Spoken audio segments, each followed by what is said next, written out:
Good evening. Let's get right into it. The Novka Dam breach. The Nova Kakhovka Dam has been massively breached. There's no clear attribution on who is responsible, though we can speculate in a minute. The dam facilitates, among other things, the supply of the North Crimean Canal, and the flooding would have great impacts on the Russian-controlled left bank. Seems Ukraine may have good reason to do it, while Russia did not. Now, welcome to The Real Report. Go ahead at this time, hit the like button, and subscribe with the bell to stay up to date, in the know, in the loop. This is crucial.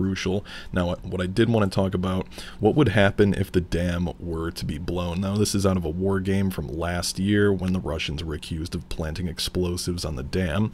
The consequences of a major attack on the Kakhovka Dam would depend on how much of the structure was destroyed, experts told the Moscow Times. In a catastrophic scenario, destroying the dam could send a highly destructive flood wave down the Dnipro River, causing severe flooding in a large area of southern Ukraine.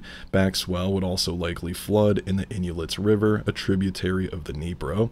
However, terrain levels mean the flooding would likely be worse on the Russian-held left bank of the Dnipro, making detonation of explosives on the dam an unlikely move for Moscow.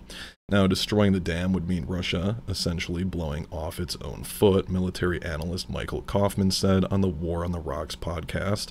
It would flood the Russian-controlled part of Kherson, much more than the western part of the Ukrainians are likely to liberate, and the secondary effects of blowing the dam could be just as severe for Russia.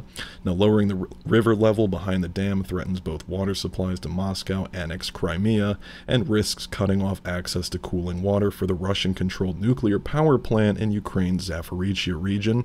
Blowing the dam would also provoke international outcry, as analyst Black told the Moscow Times. While it may slow Ukrainian troops advance in the south in the short term, it would sever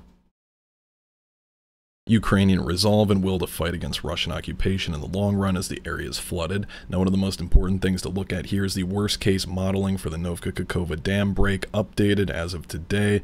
Now, the worst case modeling for a Russian demolition of the Dnipro River Dam shows the worst flooding will take place on the left, and we're going to get into the video clip in about 20 seconds, so stay around. Again, if you haven't already, hit the like button. It's really going to help me out.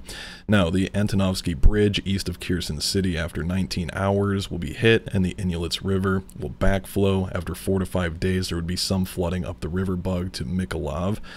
Now, the worst case here is all the floodgates are blown, and Kherson City would be almost halved. Here's the clip.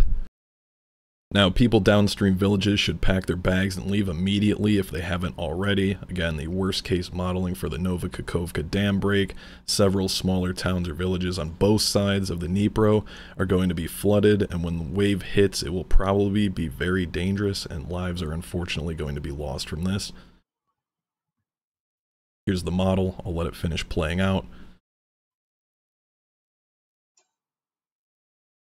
Lastly, this is a little bit concerning as it does violate the Geneva Convention, which everyone has been freaking out about on social media. Article 56 is what they're talking about, the protection of works and installations containing dangerous forces. Now, number 1 here of Article 56, works or installations containing dangerous forces, namely dams, dikes, and nuclear electrical generation stations, shall not be made the object of attack. So whoever's responsible, this is going to have serious consequences, and I hope that the Zaporizhzhia nuclear plant is not going to be affected. Now, again, welcome to The Real Report. Go ahead and subscribe, and I'll see you guys in the next one to stay up to date.